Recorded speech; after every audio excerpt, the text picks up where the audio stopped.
Salut tout le monde, j'espère que vous allez bien. Aujourd'hui on se retrouve pour une nouvelle vidéo et j'ai décidé de vous parler tout simplement de mes lectures en cours parce que je suis pas du genre à prendre un livre, commencer à le lire et enchaîner plusieurs livres comme ça sans en avoir terminé, mais c'est vrai qu'en ce moment j'ai un rythme qui est carrément décalé, tout comme la publication de mes vidéos d'ailleurs, et j'ai décidé de repartir un petit peu sur de bonnes bases où voilà, je vais reprendre un petit peu les vidéos tous les dimanches comme je faisais avant parce que j'ai perdu énormément le rythme, et du coup je voudrais présenter en fait tout simplement les lectures que j'ai en cours parce que j'en accumule 4.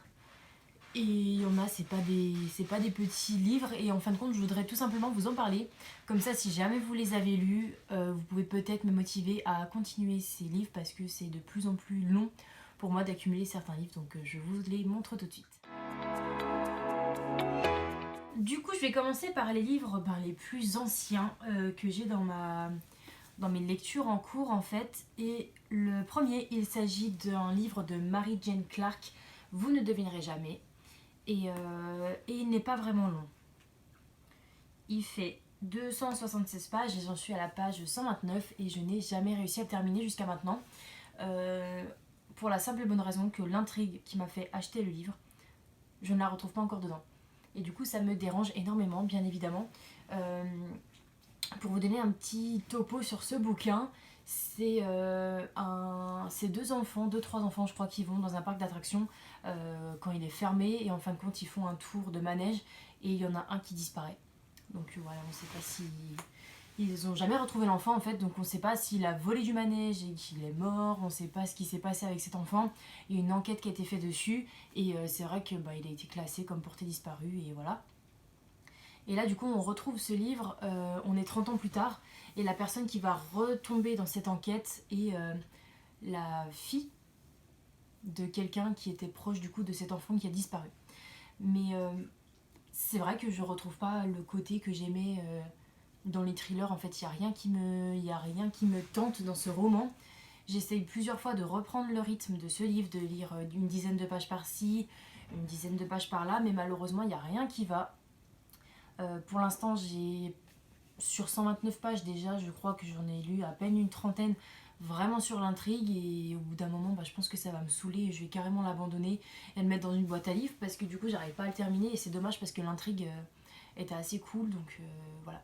Si vous l'avez lu, du coup n'hésitez pas à me dire ce que vous en avez pensé pour ce policier, parce que c'est une autrice qui est quand même assez connue et assez réputée dans ce genre de roman policier en fait, tout simplement.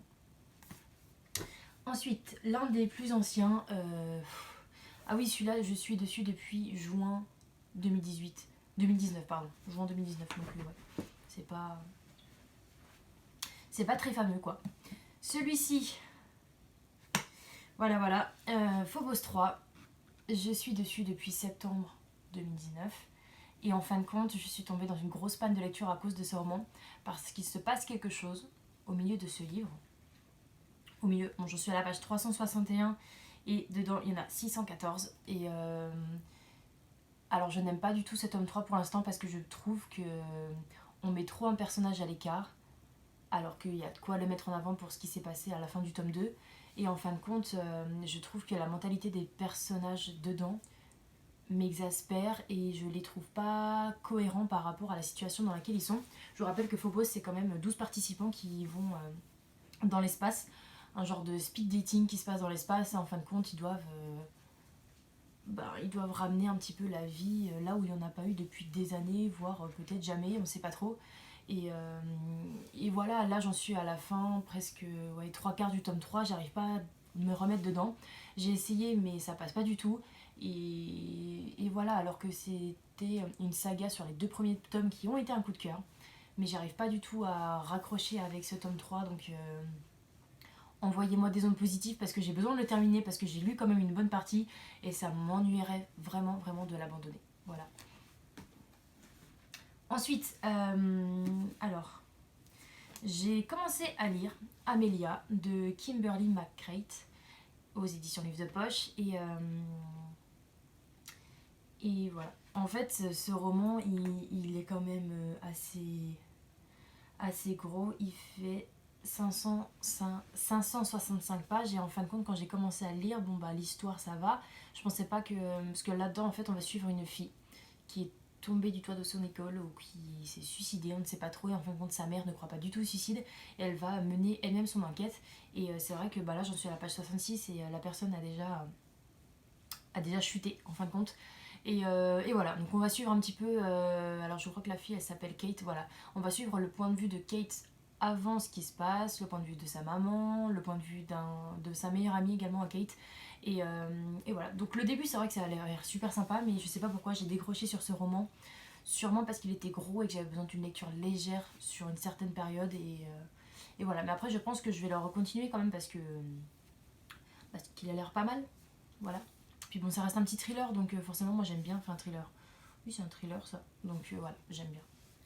Et du coup, la lecture que j'ai actuellement, vous l'avez vu passer dans ma pile à lire du mois de février, qui était petit livre, enfin petit mois, petite lecture. Et du coup, je suis en train de lire L'extraordinaire voyage du fakir qui était resté coincé dans une armoire Ikea.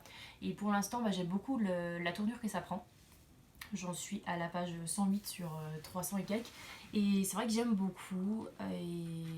Et voilà, je mets une attente particulière sur ce roman parce que c'est un roman de Romain Puertolas. Et j'adore cet auteur. Et du coup, ben, j'ai hâte de voir un petit peu plus de rythme dans ce livre. Mais d'un côté, la tournure que ça prend, je ne pense pas qu'il y ait beaucoup plus de rythme qu'à l'heure actuelle. Mais l'histoire est déjà touchante. Donc je vais voir ce que ça va donner. Et puis bon, ça reste un roman qui peut être un peu marrant, je pense, sur certains passages. On a déjà vu, au bout de 100 pages, on voit déjà certains passages assez marrants. Donc voilà, ça c'est ma lecture en cours, c'est ma dernière lecture du coup en cours. Donc bah voilà, j'avais que 4 livres à vous présenter. Mais je voulais vous montrer un petit peu le retard que j'avais pris sur certains romans. Si vous avez lu un des 4 livres, n'hésitez pas à me le dire, comme ça je vais pouvoir un petit peu me pousser sur certaines lectures. Ou si vous en avez entendu parler en bien ou en mal, peu importe. Je suis preneuse de tout avis, comme ça me permettra de trancher plus facilement sur mes lectures ici et en commencer d'autres. Donc voilà, on se dit à la semaine prochaine pour une nouvelle vidéo et je vous souhaite de très bonnes lectures. Bye bye.